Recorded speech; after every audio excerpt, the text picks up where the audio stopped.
During a high-stakes Senate hearing, John Kennedy put Kash Patel under intense scrutiny over his leadership of the FBI. From the very beginning, the tone was sharp. Kennedy didn't hold back, pressing Patel on accountability, decision-making, and transparency inside one of the most powerful agencies in the country. In this video, you'll see the key moments from that exchange.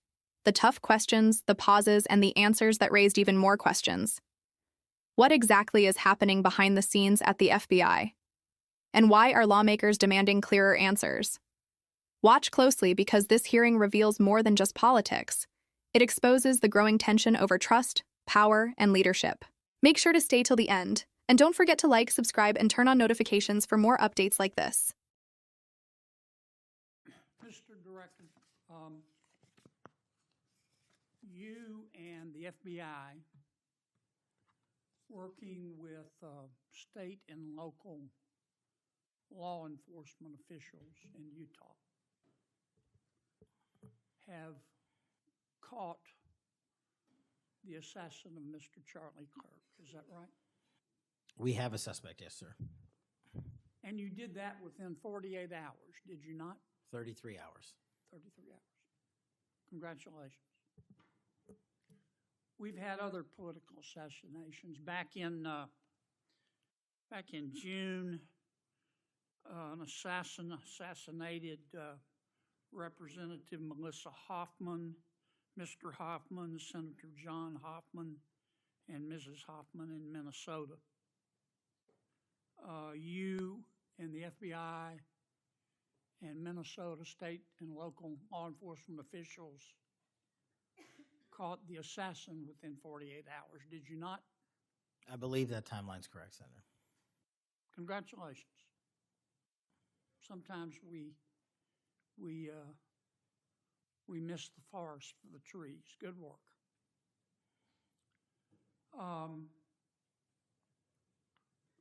Did Mr. Kirk's assassin act alone?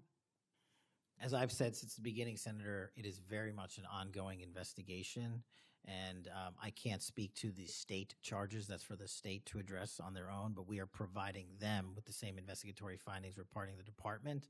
And as I noted to Senator, I believe it was Cornyn or Hawley, that there are a number of individuals that are currently being investigated and interrogated, and a number yet to be investigated and interrogated specific to that chat room.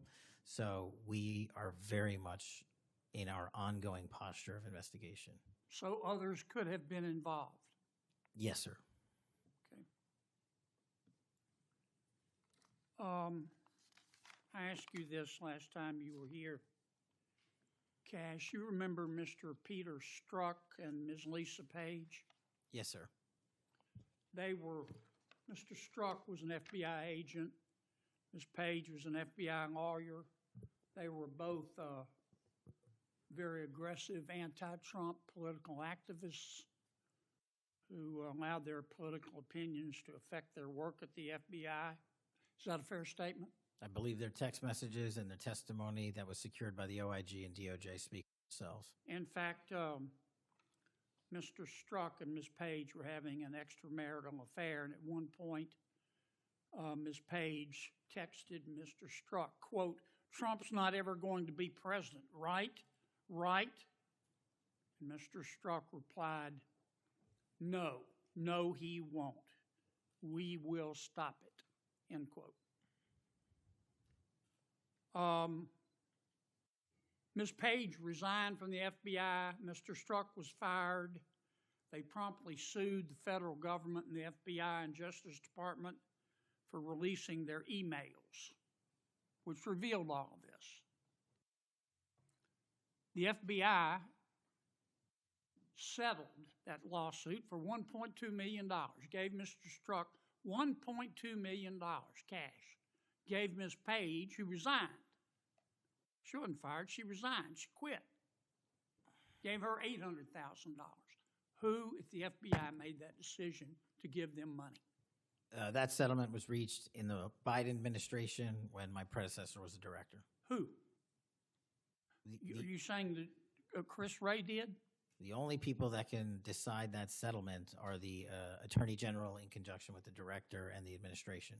Okay, so you're telling me that Attorney General Garland and Director Ray decided to give them the money. Is Yes, that sir. right? Yes, sir. Okay. Now, when you took over the FBI, did you find instances of where, under the Biden administration, the FBI had weaponized the agency to push the political beliefs of President Biden? Sorry, the last part.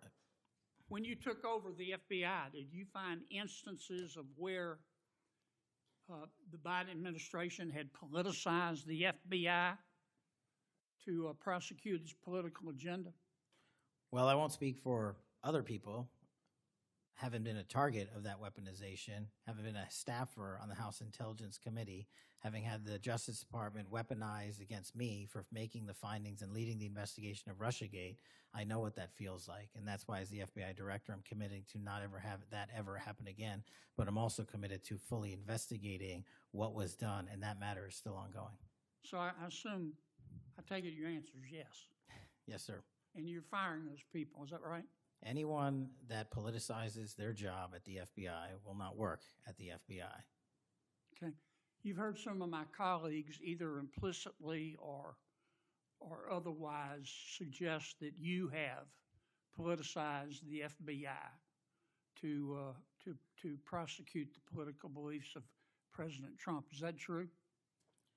I don't know how that can be true when the stats that I cited, to include the 23,000 arrests, 6,000 weapons seized, 1,600 gang and criminal enterprise organizations, 4,700 children found and rescued, more enough fentanyl seized to kill a third of America. The men and women of the FBI are now on an apolitical mission, and this is why the numbers are historic. Have you fired people because they voted for Vice President Harris? I don't ask people who they vote for, and neither does the FBI. Okay. But you've given people polygraphs, have you not? Many people in the FBI take polys. The FBI does that all the time. Yes, sir. Does it not? Yes, sir. For a long time, is that correct? Decades. All right.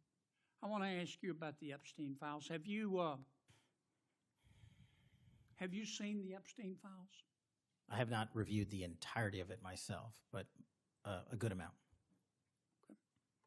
Okay. Would it be fair to say that Mr. Epstein trafficked young women, including, in some instances, minors, for sex to himself? That was specifically the allegations in the 2018 indictment in the Southern District of New York. Okay. Who else did he traffic these young women to? In terms of what the investigation, again, going back to 2008, Mr. Acosta, who limited the investigation and limited the search warrants and limited the parameters of the investigation, the only thing we are able to speak to publicly, because he was given a non-prosecution agreement by Mr. Acosta, is that first time period from, I believe, don't quote me on this, 97 to 2001-ish. And then when the Trump administration courageously reopened it. Excuse me for interrupting, but I'm going to run out of time. You've seen most of the files. Who, if anyone, did Epstein traffic these young women to besides himself? Himself. There is no credible information. None. If there were, I would bring the case yesterday that he trafficked to other individuals. And the information we have, again, is limited. So the answer is no one? For the information that we have. In the files? In the case file. Okay. Now, President Trump has deferred to the FBI and the Department of Justice with respect to the Epstein records. He says it is your call about releasing them. And I understand that the department and the agency have decided to release them in cooperation with the House committee. Is that correct? Yes, sir. So you're releasing them a little bit at a time. Is that correct? We're releasing as much as we can, but we are limited by 3 different court orders, and the department went back to each of those judges to waive those court orders or have them lifted, and each of those judges declined. Will you release all of them, or at least as many as you can? We will release everything we are legally permitted to do so. We are continuing to work with the House on the subpoena request. We have substantially complied with it, but we will continue to release whatever we are legally permitted to do so. Okay. I strongly encourage you to do that, Cash. This issue's not going to go away. And I think the essential question for the American people is this. They know that Epstein trafficked young women for sex to himself. They want to know who, if anyone else, he trafficked these young women to. And that's a very fair question. I want to know that answer. And I think you're going to have to do more to satisfy the American people's understandable curiosity in that regard. Mr. Chairman, may I just respond to that? I agree, Senator. And what we have done, and just to remind folks, the Epstein case files existed in the two prior administrations, in the Obama administration and the Biden administration, and they didn't release anything. And there was President Trump in the first administration that renewed charges against Mr. Epstein. And I know it's a little complicated to understand, but what exists in the Epstein case files was a direct result of the limited search warrants from 2006 and 7, which hamstrung future investigations because of the non-prosecution agreement.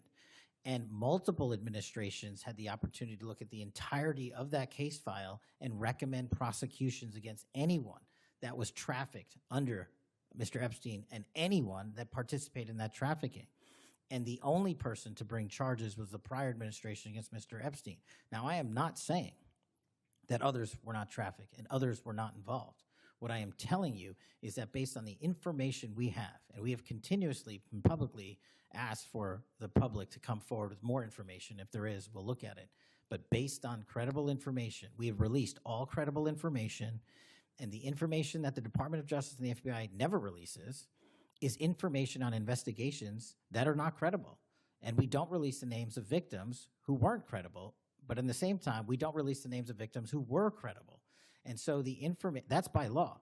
And so the information we are releasing now is historic, and it is also to the maximum capacity that the law allows. And I know that's not going to satisfy many, many, many people. But if they wanted it done right, then the investigation from its origination should have been done right, and he should not have been given a get-out-of-jail-free card.